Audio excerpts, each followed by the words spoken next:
Good evening, I'm Dennis Ward. Welcome to APTN National News.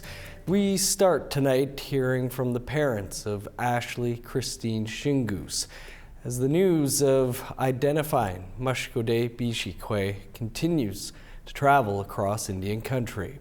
They spoke in front of the press today for the first time, along with the Assembly of First Nations and the Assembly of Manitoba Chiefs. With more, here's T.R. Wheatley and a warning this may be hard to hear for some of our audience. An embrace between mothers. Ashlee Shingoose takes the time to hug both the APTN National Chief and the AMC Grand Chief moments before she takes to the podium to speak about her daughter, Ashlee Shingoose. She was so good. Even when I talked to her, she would never talk back to me. On Wednesday, the Winnipeg Police Service told the public Ashlee was identified as Mashkode Bizhiki'ikwe, or Buffalo Woman, and they believe her remains are in the city-owned Brady landfill south of Winnipeg. Rebecca Comtois, Morgan Harris, Mercedes Myron, and Ashlee were brutally murdered by a serial killer in spring 2022.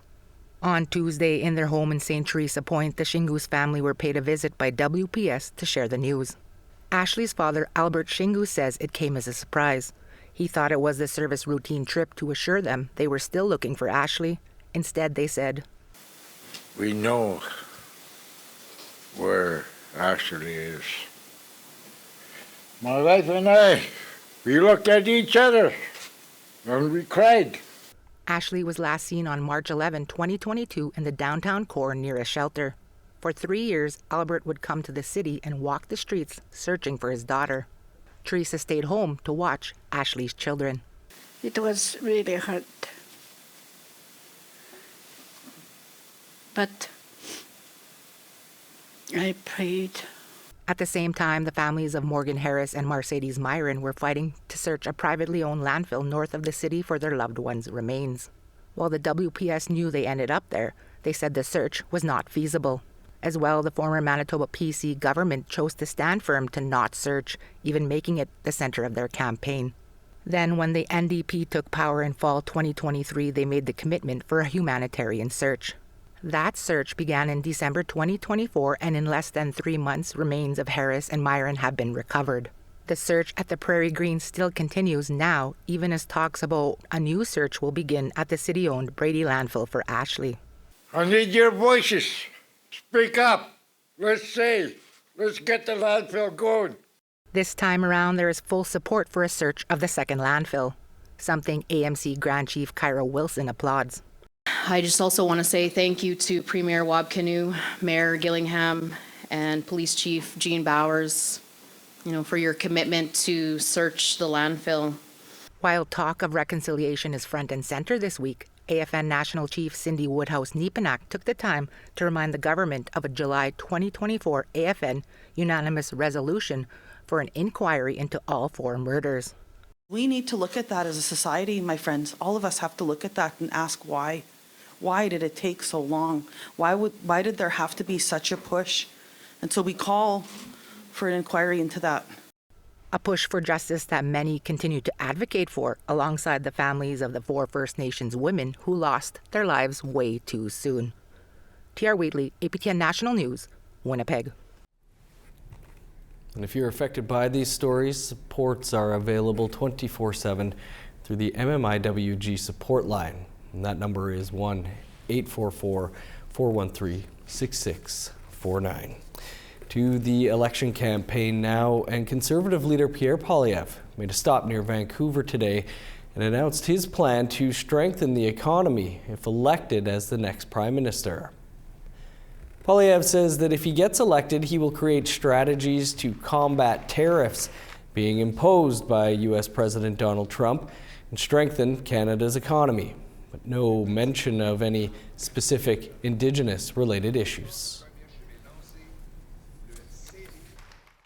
As Prime Minister, I will bring home the Canada First TFSA top-up.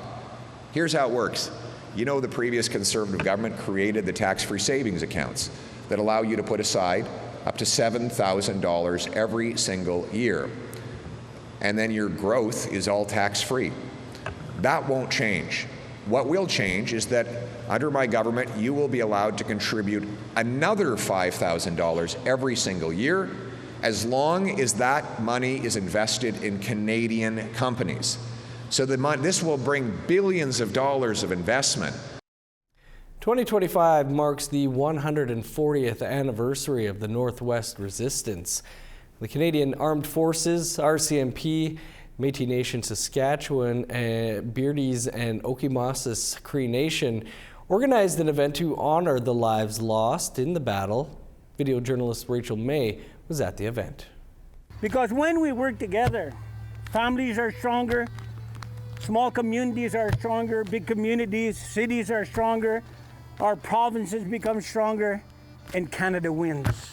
The end of March 1885 marked the start of the Northwest Resistance with the Battle of Duck Lake. The conflict began when RCMP and volunteers from Prince Albert attacked the Métis First Nation people in Duck Lake. The site where the battle took place is located on the land of the Beardies and Okimausis Cree Nation. 5 Métis men and 12 RCMP members and volunteers died in the battle. It moved on to Fish Creek and finally Batoche in early May. Métis Nation Saskatchewan President Glenn McCallum highlighted the importance of uniting Indigenous people, RCMP, and the Canadian Armed Forces to prevent the events of 1885 from repeating. And if we don't recognize to be able to think outside the box, no matter how much we talk to one another, if we don't change our ways, we're not going to be complementary to one another in regards to how we can better address the issues that we face today. RCMP attended the event to honor the lives lost on both sides of the conflict. Saskatchewan RCMP Commanding Officer Rhonda Blackmore stressed the importance of acknowledging dark historical events to prevent them from repeating. It's also, we need to talk about reconciliation, because now we need to stop talking. That's great that we have a plan, but we need to take action. We need to be seen to following up on what we're talking about and making sure we're implementing. It's not just about showing up, it's about showing up and listening and hearing and acting based on what we're hearing. And so that's what's important to me. And Captain Trent Gervais, Bold Eagle Coordinator for the 3rd Canadian Division Training Centre, was one of the representees for the Canadian Armed Forces. Gervais said that being at a historical site, sharing stories from all sides of the conflict, and coming together to promote a future of cooperation between Indigenous people, RCMP, and the armed forces is a true act of reconciliation. This is the actual site where the battle took place 140 years ago today. So it's hallowed ground for everyone here. It's a very sacred memorial for all of us. And so to be here today to commemorate the fallen on all sides of the conflict is really an important thing for us. And again, in terms of reconciliation, this is one way for us to come together as Canadians, as members of Indigenous communities, and to commemorate and honor our fallen. Rachel May, APTN National News, Beardies and Okimausis Cree Nation. A First Nation chief in northern Manitoba says a new gold mine slated to open on their traditional territory is historic. The Lynn Lake Gold Project is the first new mine to open in the province in more than 15 years. The mine's groundbreaking event earlier this week, Marcel Colombe First Nation Chief Delia Hart says this is the first time her nation has been involved in a mining project since the industry came to their traditional lands, located 800 kilometers northwest of Winnipeg. They signed an impact benefit agreement with Alamos Gold, who's leading the project, to share revenue and provide mining jobs to surrounding communities with a higher local first policy. The mine is projected to generate more than 600 jobs during its construction and approximately 450 jobs during its operation. It is expected to operate for 27 years, and 3.3 million ounces of gold are expected to be extracted from the area, according to exploration reports. The future looks promising for our young people, and we did a tremendous job in negotiating. We're very happy that within 18 months of taking office, we're able to see our first mining project get the shovels in the ground. And mining is going to be an important part of Manitoba's economy for decades to come. especially when we see what's happening right now with the Trump administration in the States. For us to be able to build up our economy here in Manitoba, it's a major, major priority. Our Truth in Politics panel is coming up to discuss the identification of Ashlee Shingoose. But as we go to break, a look at something we have coming up for you. I'm Annette Francis in Maniwaki, Quebec. I'll be speaking with an ex-chief of Kitigan-Zibi First Nation who's now a candidate in the federal election. I'll have that story in the coming days.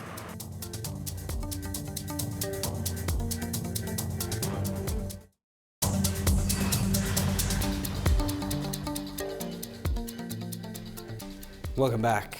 As we've been reporting, the identity of Mashkode Bizhiki'ikwe, or Buffalo Woman, has been revealed more than 3 years after she was murdered by a Winnipeg serial killer. Ashlee Shingoose's remains are believed to be in the Brady Road landfill south of the city. Manitoba Premier Wab Kinew has already committed to the family that a search will happen there. For more on this, our Truth in Politics panel is here. Jennifer Leywitz is the CEO of Pasqua Harbor Strategies. And helping us out this week is Sheila North, the Executive Director of External Indigenous Relations at the University of Winnipeg. Jennifer, Sheila, thanks for being with us. Sheila, appreciate you taking some time for us this week. And I guess for starters, just your reaction to Winnipeg police finally identifying Mashkode Bizhiki'ikwe, or Buffalo Woman. It was definitely a very sad day, and my heart goes out to the family and community and friends of Ashlee Shingoose. It seems like you know, that we've been waiting for this answer for a long time, but when we finally get it, it's not an easy thing to think about and to process, and I can't imagine what it's like for the family and the friends and the community. But I'm glad it's happened. I'm glad she's named. I'm glad we know who she is, and I'm glad leaders and community and allies and everyone never stopped finding answers for who this person is, and now we know Ashlee Shingoose, and I'm glad that she's going to be going home with her family. Jennifer, unlike last time, there was an immediate pledge from Premier Wab Kinew that a search for Ashlee Shingoose will happen at the Brady Road landfill south of the city of Winnipeg. Police and the city of Winnipeg also seem to be changing their tune on a search happening this time. Your thoughts on those developments? Yeah, Premier Wab Kinew seems to be getting a little bit more comfortable in his role, especially as it comes to these advocacy pieces, because really during the last election in Manitoba, when this was such a contentious and front-facing issue, and we were actually seeing the PC party in Manitoba campaigning on not searching the landfill, I can imagine that, you know, behind the scenes, this might have been causing a little bit of uncertainty for Premier Wab Kinew, because it was a big task to take on. It was, you know, an issue he had to put faith into, that it was going to turn out to be the right thing to do. But what would have happened if they would have, you know, poured all these money and resources into this search, and he might have ended up coming up saying, hey, I'm sorry, we at least tried. But now he's been, you know, almost a little bit vindicated, and so has the late Grand Chief Kathy Merrick, in their advocacy and the fact that they were right. They were right all along, and they did the right thing. And now these families are getting a little bit of closure that they deserve, because we had leaders that were not scared to advocate for what the right thing was to do. And I'm glad to see Wab Kinew now standing a little bit taller and a little bit more firm in the fact that he is full support behind this humanitarian search and what it means to find her remains. And I think we all need to wrap our arms around him, especially in his advocacy for getting this done, and also holding the people accountable that didn't want to get it done. Sheila, as a longtime journalist and former Grand Chief, unfortunately, you've been in a lot of these press conferences about missing or murdered Indigenous women. Did anything from yesterday's press conference stand out for you? There was a lot of talk about learning from the past and finding a new path forward. I have to say it was refreshing to hear the Winnipeg Police talk the way they did. And we know this because we have now a new Winnipeg Police Chief, and I believe he is the right person for this time, and he knows the value of what it's like to embrace reconciliation, and he's walking and talking in it. Let's see how it goes in the next few years, but for this important moment, I'm glad that he's there and that they're there and that they're willing to say that they were wrong and start to look at a different process and a different relationship and strengthening that relationship. And I also have to credit a lot of the community that was there. You know, it was of course a press event, which usually means it's the media who should be in the audience, but community immerses itself in these situations these days, and I'm glad they do because they're making real change and real impacts. And we saw their efforts and their abilities in making those camps, like a lot of the warriors that never gave up, and we're seeing what that can do when our people join together and move mountains. Yeah, it seemed really different there yesterday, not to mention that the Premier sang, which is something you're not going to see too often. At least we do now. But Jennifer, still renewed calls this week to hold a public inquiry still into how Winnipeg Police and the former PC government handled this all. Do you think that should still move forward, still happen? Absolutely. I think right now we need to not lose sight of the victims, their families, and also still the humanitarian search for Ashlee Shingoose. I think that's, should be top priority of everything. But also I think, I don't want to speak on behalf of the victim's family or friends or anything like that, but I think that this would absolutely bring also some closure, is figuring out the process behind the scenes and the decisions that were made.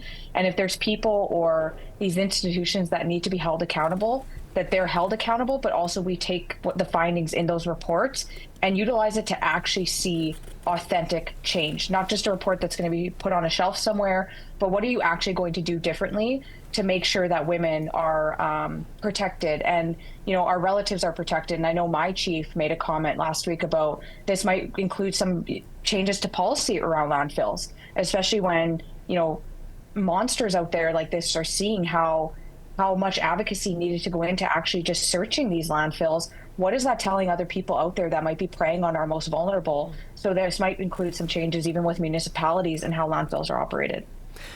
Jennifer, Sheila, we'll leave it there. Of course, we're going to continue the conversation over on the podcast, but thanks to you both. You're welcome. I go say. Thank you. Nation to Nation is coming up right here after the news. After the break, we'll have a preview of that and the new episode of APTN Investigates.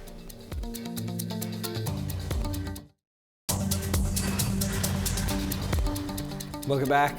Time now for our photo of the day. Spring is in the air, not here, but for some parts of Canada, and squirrels are out and about. Jenna Presley got this close-up shot of a furry little critter at a park in Winnipeg. Won't see those for a couple days. Thanks, Jenna. If you have a picture to share, send your photos to share@aptn.ca. Now let's take a look at tomorrow's weather forecast. Starting on the East Coast, +5 with snow in Halifax, 6 with snow in Fredericton. Flurries and 9 below in Kuujjuaq, -7 in Nain. +3 in Montreal, cloudy and -5 in Val-d'Or. -1 with snow in Sault Ste. Marie, flurries and 5 below in North Bay. Snow and -1 in Thunder Bay, -3 with snow in Sioux Lookout. In northern Manitoba, sunny and -20 in Churchill, -8 in God's Lake. 2 below with snow in Winnipeg, -6 with flurries in Dauphin. -5 in snow in Regina, 6 below with snow in North Battleford. -10 in La Ronge, 7 below in Buffalo Narrows. In northern Alberta, sun's out and -5 in High Level, 2 below with snow in Peace River.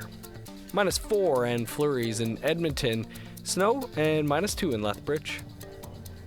9 above in Vancouver, 12 in Victoria and Kamloops. +2 with snow in Prince George, 4 in Smithers and Dease Lake. -11 in Old Crow, 2 above in Whitehorse. -15 in Yellowknife, minus 12 in Norman Wells. 21 below in Sax Harbor, cloudy, and minus 17 in Fort McPherson. Minus 27 in Chesterfield and Whale Cove. Minus 26 in Resolute, 30 below in Joe Haven. Time to head over to our Ottawa studio now, where Fraser Needham is standing by with a look at tonight's Nation to Nation. Coming up after the news, Canadian voters go to the polls on April 28th.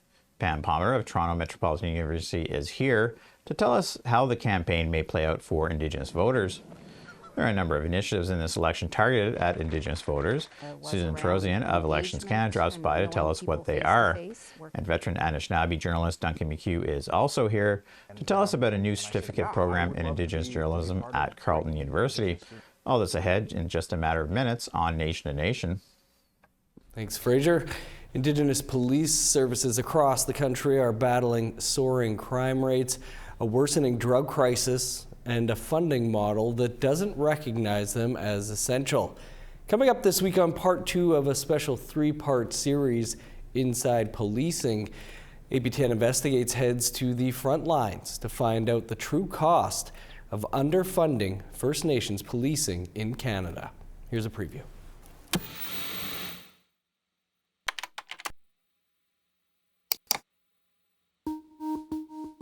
In Ontario, the Anishinaabe Police Service, or APS, polices 16 First Nations.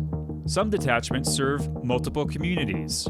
Until recently, the APS detachment serving Netamazaga-Beg Nishnabeg was based in a different community, about 75 kilometers away, meaning it could take 45 minutes or more to respond to emergency calls here. And there have been many. I absolutely understand why people are frustrated. I mean, there has not been enough police presence in this community. 2024 saw stabbings, home invasions, and out-of-town drug dealers moving into the territory.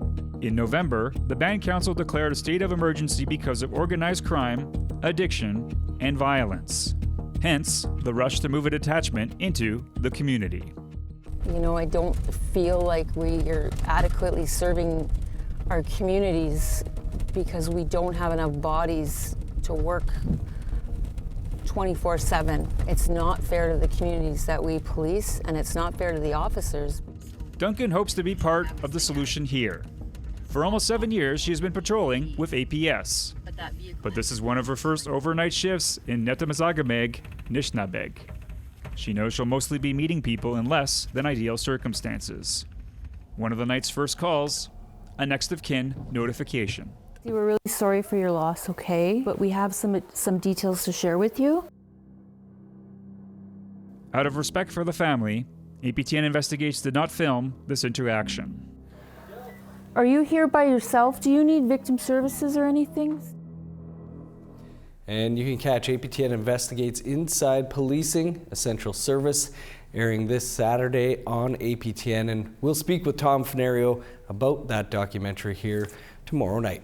That's all the time we have for your APTN National News for this Thursday. For more, you can visit our website, aptnnews.ca. I'm Dennis Ward. Marcy Bigwitch, thanks for being with us. Stick around. Fraser's up next with Nation to Nation. Have a great night.